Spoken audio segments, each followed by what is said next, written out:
চাকরি করতেন উদেদার বাড়িতে, না খাইয়া থাকতেন তিনি, ইসলাম প্রচার করিতেন।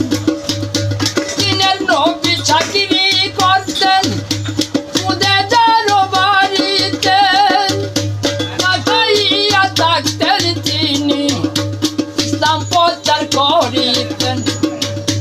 মাঠে থাকেন ছাগল রাখেন, মাঠে থাকেন ছাগল রাখেন, কষ্টে গেলেন জীবনী, মুর্শিদ নামটি রাখো দিলেন, জড়াইবেন সুবহানি।